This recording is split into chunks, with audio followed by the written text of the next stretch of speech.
Dubai का वो काला सच जिसे जानकर आप हैरान रह जाएंगे और कैसे दुबई के शेख करते हैं अपनी रातें रंगीन। देह व्यापार का धंधा दुबई में बहुत बड़ा हो चुका है। यहाँ की करीब 30,000 लड़कियाँ देह व्यापार का धंधा कर रही हैं। ये लड़कियाँ ये घिनौना काम करने के हर घंटे 11,000 रुपए तक लेती है और कई लोग इस धंधे से करोड़ों रुपए छाप रहे हैं। यहाँ जवान होने के साथ साथ नाबालिग लड़कियाँ भी खुलकर देह का धंधा करती है। इसके लिए यहाँ एक सीक्रेट कोड भी है जो है द लेडीज नाइट। यहाँ की पुलिस को यहाँ चल रहे काले धंधे के बारे में पता है, लेकिन फिर भी वो कुछ नहीं करते। अगर कोई विदेशी महिला रात के समय बार के पास खड़ी हो तो कोई ना कोई बड़ा बिजनेसमैन उसे देह परी समझकर उससे पैसे ऑफर करने लगता है। जो महिला यहाँ काम के सिलसिले में आती है उनके साथ भी बहुत अत्याचार होता है और कई बार तो उन्हें देह व्यापार के धंधे में उतार दिया जाता है। यहाँ तक कि बॉलीवुड की कुछ एक्ट्रेसेस भी दुबई में देह व्यापार का काम करती है, जो बहुत ही कम लोग जानते हैं। United Nations human rights commission ने भी कई बार यहाँ वर्कर्स के साथ होने वाले शोषण के बारे में लिखा, लेकिन यहाँ आने वाले टूरिस्ट्स को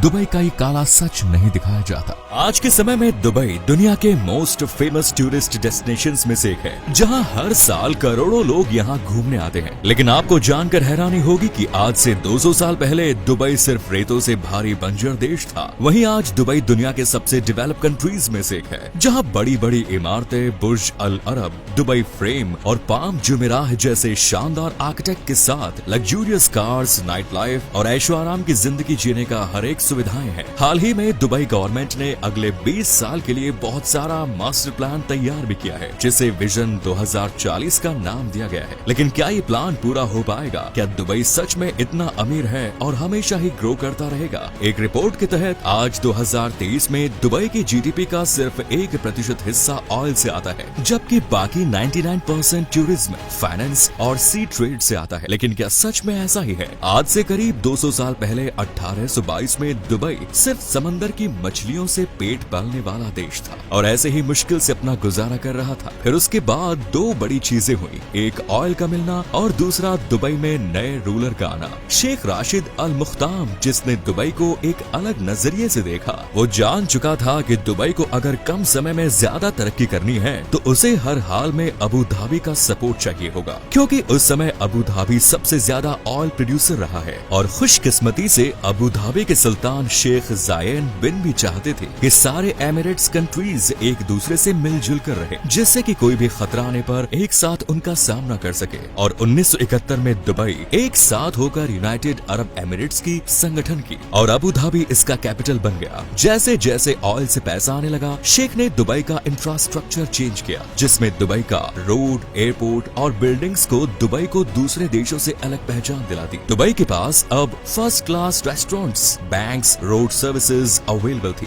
इतना ही नहीं, शेख ने लोकल एयरपोर्ट को एक्सपेंड करके फ्लाई एमिरेट्स को जन्म दिया। इन स्टेप से दुबई अब मिडिल ईस्ट और नॉर्थ अफ्रीका का इम्पोर्टेंट डेस्टिनेशन बन गया। दुबई में अब पहले से ज्यादा टूरिस्ट आने लगे और दुबई का इकोनॉमी रातों रात बदल गया। इसीलिए दुबई ये क्लेम करता है कि आज उसकी डेवलपमेंट में ऑयल की डिपेंडेंसी 1% से भी कम है। दूसरा कारण है दुबई की रियल एस्टेट, जो उतनी तेजी से ग्रो नहीं हो रही है। दुबई बहुत सारे डेवलपिंग कंट्रीज से लोन लेकर अपने देश में कंस्ट्रक्शन करता है, लेकिन अगर IMF की इस रिपोर्ट को देखें तो 2014 से दुबई की प्रॉपर्टी प्राइस बहुत ज्यादा गिर चुकी है, जिसका मेन कारण है ओवर सप्लाई। दुबई गवर्नमेंट का मानना था कि अगर आप बनवाओगे तो वो आएंगे, लेकिन ये स्ट्रेटेजी फेल होती नजर आ रही है। जहां आपको बहुत सारा बिल्डिंग, ऑफिस तो नजर आएगा, मगर उनका लगभग 60% खाली है। अनफॉर्चुनेटली पिछले कुछ सालों में प्रॉपर्टी का सप्लाई डिमांड से ज्यादा होने के कारण ये हो रहा है और 2010 में खरीदे हुए कुछ प्रॉपर्टीज को आज के समय आप बेचने जाएंगे तो आपको लगभग 60% लॉस होगा। दुबई का डेप्ट करीब $80 बिलियन है। अगर 2008 में अबू धाबी नहीं होता तो दुबई डिफॉल्ट कर जाता, जिससे कि दुबई का ये क्लेम दुबई ऑयल पर नहीं चलती,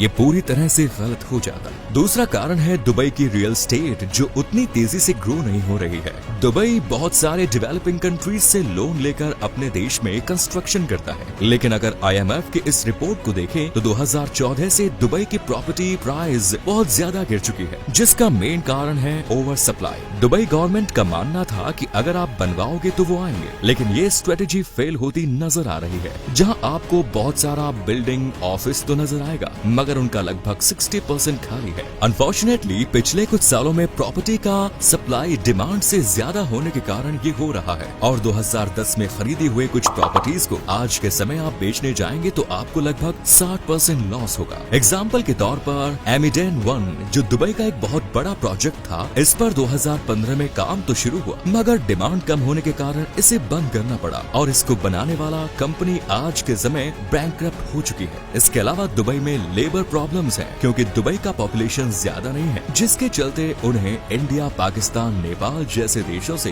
काम करने के लिए लेबर को बुलाना पड़ता है, जिससे उनके पास कोई स्किल्ड लेबर नहीं है। और दुबई सरकार को ऑयल एक्सपोर्ट करके जो पैसा आता था वो रियल एस्टेट में इन्वेस्ट करते थे, मगर आज के समय में बहुत सारे देश कच्चे ऑयल का निर्यात करना धीरे धीरे कम कर रहे हैं, जिससे उनका ऑयल एक्सपोर्ट कम होता जा रहा है और वो रियल एस्टेट में ज्यादा इन्वेस्ट नहीं कर पा रहे हैं। तीसरा बहुत ही इम्पोर्टेंट फैक्टर है दुबई एक्सपो। कोविड के कारण ये एक्सपो 2020 के बजाय 2021 में हुआ और इसे सारे एक्सपर्ट्स $बिलियन फेल्यूर कह रहे हैं। ईरान भी कई बार यूएई को इजराइल से दोस्ती बनाए रखने के लिए थ्रेट कर चुका है। अब जो चीज दुबई और अबू धाबी को बाकी देशों के मुकाबले सुपीरियर बनाती है वो है यहाँ के लॉज एंड ऑर्डर्स। यहाँ के सख्त कानून के कारण सभी बड़ी बड़ी कंपनीज अपना हेडक्वार्टर्स दुबई में खोलना चाहती है, लेकिन ईरान के इस थ्रेट के बाद आज अगर बदकिस्मती से दुबई में कोई मिसाइल अटैक्स हो गया तो सारा इन्वेस्टर्स और बिजनेस कॉन्फिडेंस जीरो हो जाएगा। इससे भी बड़ा नुकसान होगा दुबई टूरिज्म का, जिससे कि दुबई इकोनॉमी की रीढ़ की हड्डी पूरी तरह से टूट जाएगी। और आखिरी फैक्टर है सोर्स ऑफ रेवेन्यू, जिसका मतलब है कि दुबई उन चंद कंट्रीज में से एक है जहां पर 0% इनकम टैक्स है, यानी कि आप दुबई में जितना ज्यादा चाहे कमाओ, आपको दुबई सरकार को कोई भी इनकम टैक्स नहीं देना पड़ेगा। दुनिया की सभी डेवलप कंट्रीज में इनकम टैक्स देना पड़ता है, जिससे कि वो देश अपनी इकोनॉमी और इंफ्रास्ट्रक्चर डेवलप करने में पैसा खर्च कर सके। दुबई में ऐसा नहीं है,